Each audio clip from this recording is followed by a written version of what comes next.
Hello and welcome to our viewers around the world. I'm Akaite Afia.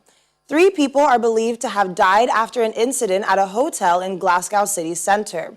It is thought that 2 people were fatally stabbed before the attacker was shot dead by armed police.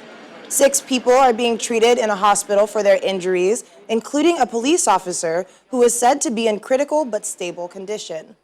Police Scotland says the situation was contained and there was no danger to the general public, although armed officers remain at the scene outside the park in West George Street.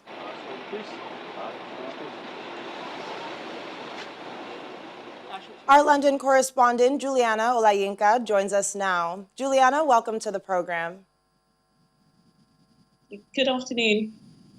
So, being that it just took place earlier today, what do we know so far about this fatal stabbing in Glasgow city centre? Well, what we know is that an incident took place at about 1 p.m. in Glasgow city centre, which is up in Scotland. It took place at the Park Inn Hotel. And what I've been hearing is that the Park Inn Hotel is an accommodation that was used by refugees and asylum seekers who had been kicked out of various accommodation during the lockdown, which took place across the United Kingdom from March the 23rd. Now, just as I'm speaking to you, the First Minister of Scotland, Nicola Sturgeon, is giving a live news conference. And the breaking news is that Police Scotland are not treating this as a terror incident. Of course, there have been several incidents that have taken place, not just in London, but across the United Kingdom over the past couple of years. And they have been terror-related, including an incident that took place in Reading, just outside of London last weekend. But we are told that this is not a terror incident. It took place about 1:30 p.m. this afternoon. Again, there is a lot of speculation. The police have not yet confirmed that anybody has died apart from the attacker, who is a male who was shot dead by police. We do know that there is one police officer who is in a critical condition. Him alongside 5 others are being treated. They could potentially be fatal, but we have learnt from the past and a lot of social media speculation. So I must reaffirm that this is not being treated as a terror incident. And as of yet, the police have not confirmed that anybody has been killed apart from the attacker. Yes, well, it is good to know that it is not a terror incident, but like you earlier did say, there has been a recent surge in criminal activity in the UK as the corona lockdown has continued to ease. So tell us, how is coronavirus playing a role in the security of the United Kingdom? It's playing a major role, as you said, and even just earlier today, Prime Minister Boris Johnson was giving a live statement saying that he does believe that people are not adhering to the lockdown measures. People have been locked up, as it's called in the United Kingdom, for about 3 months. And last week we saw a fatal attack. It was a terror incident after a Black Lives Matter protest in Reading. I must stress that this had nothing to do with the Black Lives Matter protest, but 3 individuals were stabbed to death by a terror suspect, a 25-year-old Libyan refugee. Over the past couple of days, there have been at least 3 or 4 major street parties that have taken place in the evening across different districts of London. There was a particular one that happened 2 nights ago where 15 police officers were injured. There were 2 that took place last night. And of course, I'm sure even our viewers in Nigeria will know that Liverpool FC won the Premier League yesterday, the English Football Premier League. And there were thousands of people on the streets. The weather has also been pretty good here in Britain. And with millions of people furloughed and not being at work, many people have been flocking to beaches, so much so that the Health Secretary, Matt Hancock, said that the authorities will have to shut the beaches down. It's causing so much antisocial behaviour. It's definitely seen that the British government has lost control of the general public. They're not able to stop people from gathering. There have been so many instances where the general public believes that the government have been telling them what to do and doing something different themselves. In the case of Dominic Cummings, the chief political aide of Boris Johnson, but it's definitely turned into carnage. And of course, the carnage doesn't get much more serious than a knife-wielding attacker going into a hotel and stabbing individuals. Of course. I mean, well, my heart goes out to those affected by these tragic incidents. And Juliana, thank you so much for joining us today. Thank you. Moving over to the United States, Democratic presidential candidate Joe Biden is trending after his blunder when speaking on the U.S. COVID-19 death toll at an event in Pennsylvania. Biden, who has a track record for making gaffes, mistakenly said that 120 million people have died of the coronavirus when the death toll is actually just over 124,000 in the United States. President Trump wasted no time to slam the former vice president in a tweet, saying that if he had said something so mortifyingly stupid, the fake news media would have come down on him with a vengeance, even going on to say the mistake was not a permissible type of error. A statue depicting South Carolina politician John Calhoun, the second U.S. vice president and defender of slavery, has been removed in Charleston. Workers used a crane to lift the statue from its perch high above Marion Square and then laid a pallet on it. It comes as Donald Trump says he would sign an executive order to protect U.S. historical monuments by the end of the week, as political activism against racial injustice sweeps the country and threatens his re-election chances.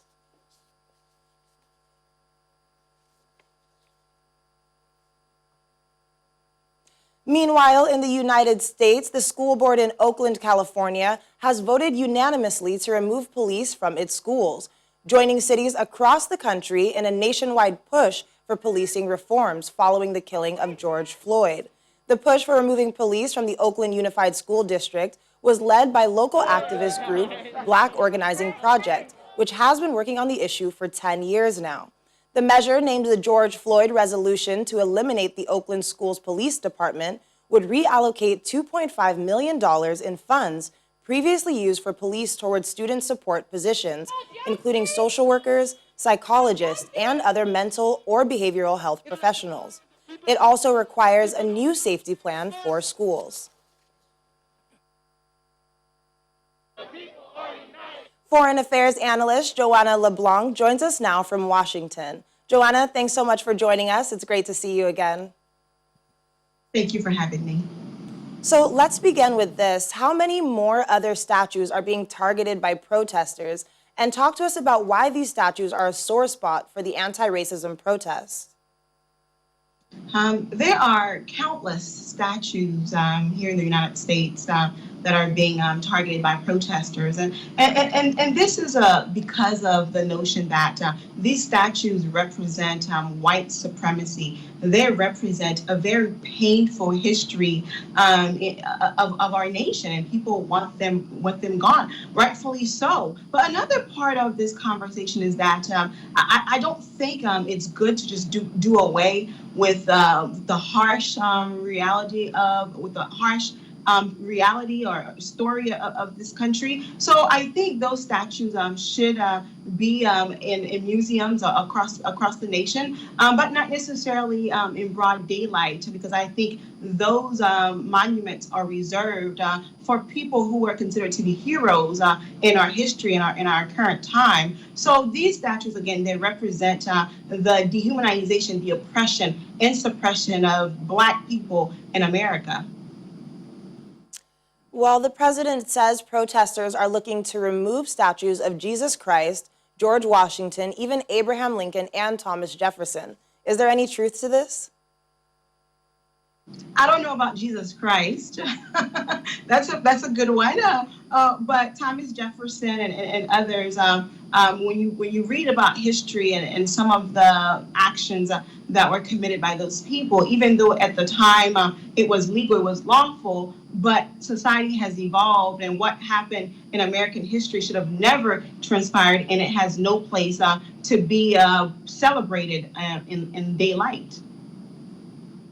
Well, Joanna, in as much as symbols of slavery are being targeted across the United States, it doesn't really deal with the problems, does it? I mean, as it's still there, does racism still exist and is it systemic?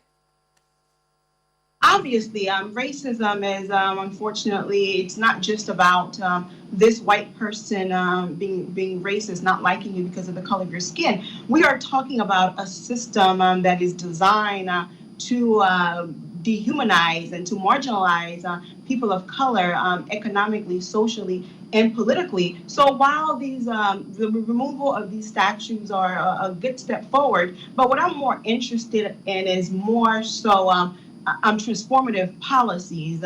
Like, for example, in South Africa, under the leadership of President Nelson Mandela, you had the Truth and Reconciliation Commission. I would like to see something similar adopted here in the United States. And instead of having truth, reconciliation, and justice, I would like it to be more so truth, justice, and then reconciliation, because as we know, Black people in South Africa in particular, still have not received that justice piece. And when we talk about justice, we're talking about reparations, because in order to address the intentional harms of people of color in this country, you have to intentionally address it.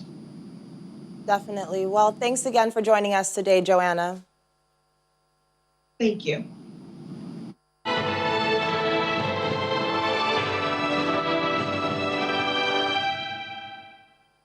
As global coronavirus cases climb to 9.63 million and the death toll reaches just under 460,000, the United States still sits highest in cases and deaths following a recent resurgence of infections.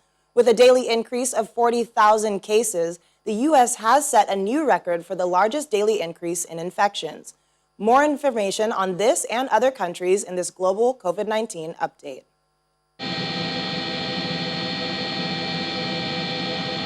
The United States has recorded an all-time daily high of 40,000 coronavirus cases on Thursday, June the 25th. U.S. health officials have also said they estimate the true number of cases is likely to be 10 times higher than the reported figure. The U.S. has 2.4 million confirmed infections and more than 124,000 deaths, more than any other country. The recent resurgence has resulted in several states halting their reopening plans. I believe if the numbers continue to rise at this pace, Houston is on track to become the worst affected city in the United States. In Italy, dozens of riot police and soldiers have been sent into the southern city near Naples to subdue disturbances after over 40 people tested positive for the new coronavirus in a residential complex. Now, 700 people have been placed in a so-called red zone quarantine for 15 days by the regional governor. Clashes between the foreign workers and locals began on Thursday as the Bulgarians tried to leave the zone to go to work.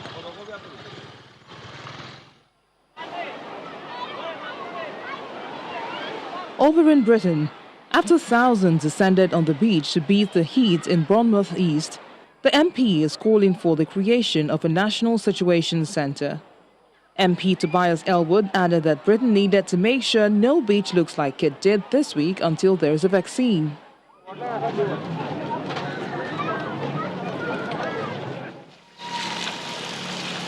Mexico has now recorded 25,060 deaths and just over 200,000 cases of COVID-19 after passing Brazil's daily death toll record on Sunday, June the 21st. Mexico's daily death toll for coronavirus surpassed Brazil amid concerns that Latin America's second biggest economy is not doing enough to flatten the increase in infection rate. In the Middle East, it's been estimated that millions of children in Yemen could be on the brink of starvation resulting from the significant drop in aid caused by the COVID-19 pandemic. UNICEF says it needs almost $500 million to save children in a country the UN declared the world's worst humanitarian crisis. Yemen has reported 564 cases of COVID-19, but the figures lag and may not include all cases in areas controlled by the Houthi authorities in the north. A handful of Jewish settlements scattered across hilltops in the occupied West Bank decades ago are now complicating its effort to accommodate U.S. President Donald Trump's blueprint for peace. Palestinians strongly oppose the annexation plan, as do most world powers. Palestinian leaders have also completely rejected Trump's peace proposal unveiled in January, in which Washington would recognize Jewish settlements as part of Israel. On Wednesday, United Nations Secretary General Antonio Guterres urged Israel to abandon plans to annex settlements in the occupied West Bank, warning this threatened prospects with peace for the Palestinians. Here's an update on the situation. On Wednesday, June the 24th, United Nations Secretary General Antonio Guterres urged Israel to abandon plans to annex settlements in the occupied West Bank, warning this threatened prospects for peace with the Palestinians. I urge Israeli and Palestinian leaders to commit to meaningful dialogue with the support of the international community. I encourage regional and international supporters of the two-state solution to help bring the parties back to a path towards a negotiated, peaceful settlement. I call on fellow members of the Middle East Quartet to take up our mandate mediation role and find a mutually agreeable framework for the parties to re-engage without preconditions with us and other key states. Meanwhile, the Israeli Prime Minister Benjamin Netanyahu has set July the 1st for the start of cabinet discussions on the move, proposed as part of a U.S. peace plan, but criticized by many in the international community. In Gaza, Mohammed Saddam calls on the Israeli government to abandon its annexation plans. From our experience in Gaza, nothing is impossible. Don't worry about settlements and all the buildings. In Gaza, they built a lot of things, gardens, farms, and swimming pools. But with God's will, all was removed. Palestinians oppose the annexation plan, just like most world powers. Palestinian leaders have also completely rejected a peace proposal unveiled in January by U.S. President Donald Trump, in which Washington would recognize Jewish settlements as part of Israel. Should Israel decide to extend its sovereignty, it will be doing so with respect to areas over which it has always maintained a legitimate historical and legal claim. Senior aides to Trump began discussions on Tuesday on whether to give Netanyahu a green light for his annexation plan. U.S. Secretary of State Mike Pompeo said on Wednesday that extending Israeli sovereignty was a decision for Israelis to make.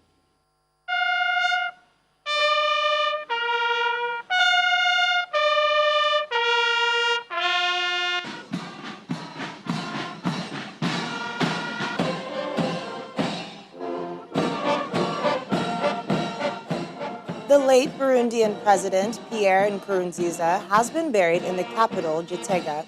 Mr. Nkurunziza, who ruled for nearly 15 years, is said to have died from a heart attack, but there are speculations he had coronavirus. He was expected to officially hand over power to his successor, Evariste Ndiyishimiye, who won the elections held in May. Mr. Ndiyishimiye has since been sworn in 2 months earlier than planned. His body was escorted under heavy security from a hospital in the central city of Karuzi to the stadium where the funeral took place.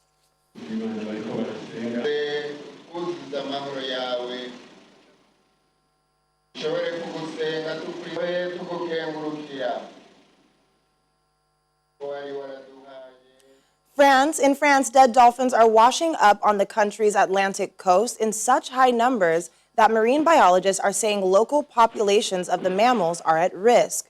Postmortems often show fractures, broken tails, and flippers and deep incisions cut into the skin by the nets. The overwhelming majority drowned in the nets of fishing trawlers. Some had been mutilated as the fishermen released their bodies.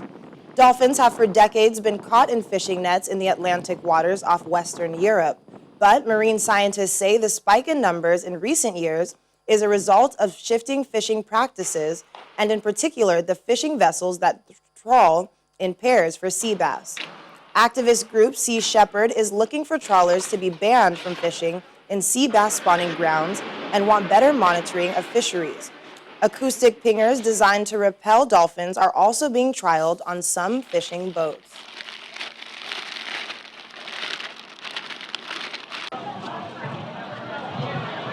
University. 「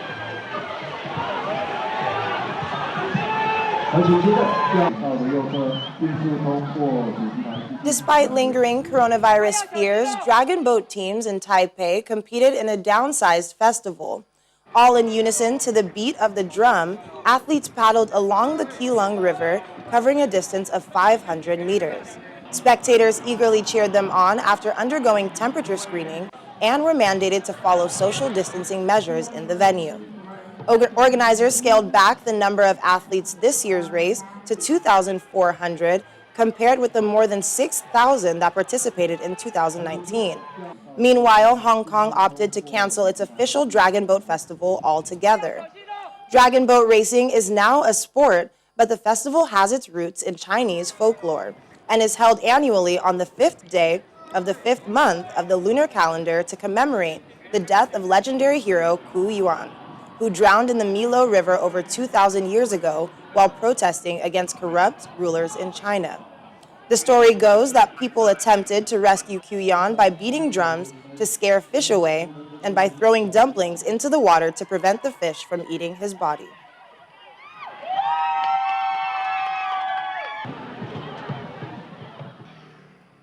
Well, thank you so much for joining us on The World Today. I'm Akaite Afia. Have a lovely weekend.